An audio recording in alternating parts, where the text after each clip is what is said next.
tu as plusieurs enfants, tu es un homme d'affaires. Et le fait de revendre tes propres enfants ou les enfants d'autrui, c'est du business. Ce n'est pas puni par la loi. C'est l'une des raisons pour lesquelles au Bénin, ils font beaucoup d'enfants. Les enfants sont considérés comme étant de la marchandise. Les enfants esclaves qui sont revendus auprès des pères et des mères de famille et qui sont maltraités en retour sont appelés des vidomégons. J'ai été achetée au Bénin par une maman béninoise qui fait venir des enfants esclaves au Gabon, des vidomégons. Ils font passer ces enfants qu'ils font venir dans vos pays illicitement pour leurs propres enfants. Et vous ne voyez que le feu. Tout simplement parce que ces enfants-là ne parlent pas français, ne comprennent pas français, n'ont jamais fréquenté. Tout ce qu'ils liront seront entendus automatiquement par la personne avec qui ils sont. Je suis 100% béninoise. J'ai été vendue par mon père et ma mère.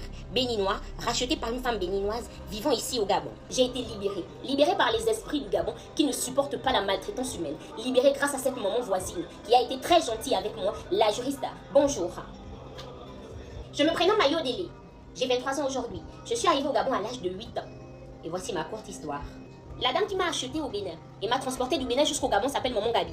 Elle est 100% béninoise et c'est ça son business au Gabon. Quant à la dame qui m'a achetée, elle s'appelle Maman Béa, 100% béninoise, mère de 4 enfants, dont 3 filles et un garçon. Une fois que nous sommes arrivés et que j'ai franchi le seuil de sa porte, j'ai juste eu le temps de déposer mon petit sac où il y avait mes vêtements, qu'elle a commencé à me parler en langue, à me gronder complètement et me demander de passer à la cuisine et commencer à faire le ménage, le temps qu'elle s'entretienne avec Maman Gabi. Je n'avais même pas eu le temps de me reposer que j'avais déjà été envoyée à la cuisine pour laver les assiettes. Je savais au fond de moi que c'était le début d'une nouvelle souffrance. Alors que je me posais de multiples questions, Maman Béa est rentrée dans la cuisine. Aïe Délé, Maman Gabi est en train de partir. Je suis ta nouvelle maîtresse.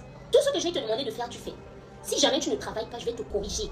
Est-ce que tu m'entends? Tu n'as pas le droit de toucher la nourriture dans cette maison, tant que je ne t'ai pas donné la permission. Tu vas tout faire, ok? Mes enfants vont à l'école. Toi, tu restes à la maison.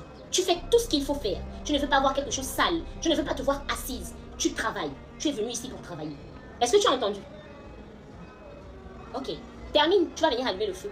On va faire la braise. C'est ainsi que mon calvaire va commencer. Je vais passer des journées sans manger, sans boire de l'eau, à travailler sans cesse, pendant que ses enfants vont à l'école, pendant qu'elle-même est devant des séries télévisées et reçoit des invités à la maison. J'ai été fatiguée, j'en avais marre. Je mourais de faim alors qu'on vendait à manger. Souvent la marchandise n'était pas vendue totalement, mais je n'avais pas le droit de mettre quelque chose dans ma bouche, sans permission. Alors j'en avais marre, j'en pleurais, et les fois où on me surprenait à manger quelque chose, on me battait comme une esclave, ce jour-là sous la pluie, alors que j'étais derrière la maison à pleurer, m'apitoyer sur mon sort, avec des idées de suicide, je n'en pouvais plus. Cette maman mienne s'est rapprochée de moi, c'était notre voisine.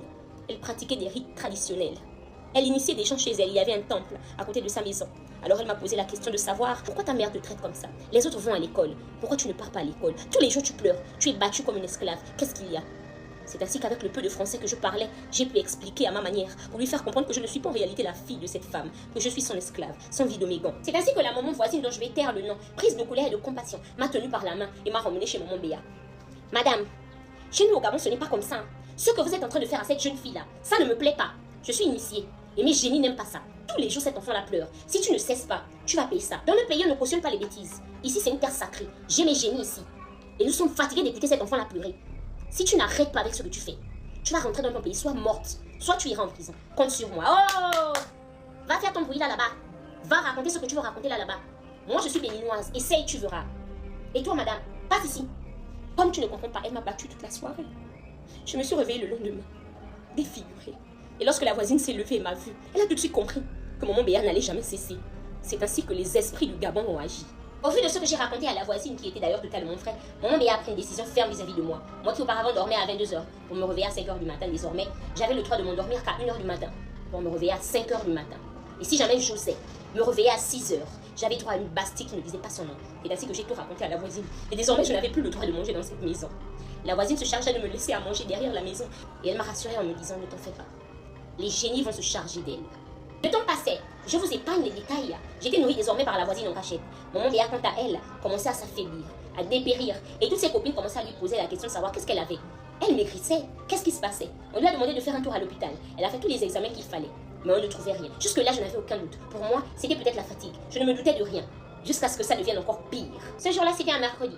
Je faisais de la braise, aux environs de 17h. J'ai osé faire tomber une brochette de viande.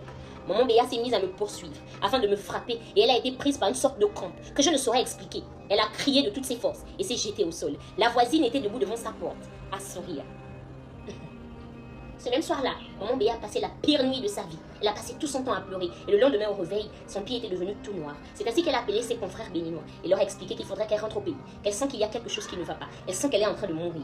C'est ainsi que maman Béa est rentrée au Bénin en urgence. J'ai profité de son absence et bénéficié de la gentillesse de la voisine pour pouvoir m'enfuir. Aujourd'hui, je me retrouve en province chez l'une des filles de la voisine qui a bien voulu me considérer comme étant l'une de ses sœurs. Aujourd'hui, je me compte parmi les membres de cette famille magnifique. Alors les Béninois ne vivant pas au Gabon et n'ayant aucune idée de l'hospitalité des Gabonais, je vous prie de vous taire. Et encore une fois, je remercie les génies du Gabon de m'avoir sauvé de là. Je remercie la voisine pour sa gentillesse. Elle a préféré garder l'anonymat, raison pour laquelle je ne vous ai pas donné son prénom. C'est la fin de cette histoire. Un réel plaisir pour moi de vous faire vivre les histoires de mes abonnés. Incroyable, car avec moi, l'histoire, on ne la raconte pas. On la vit. Je vous fais de gros bisous.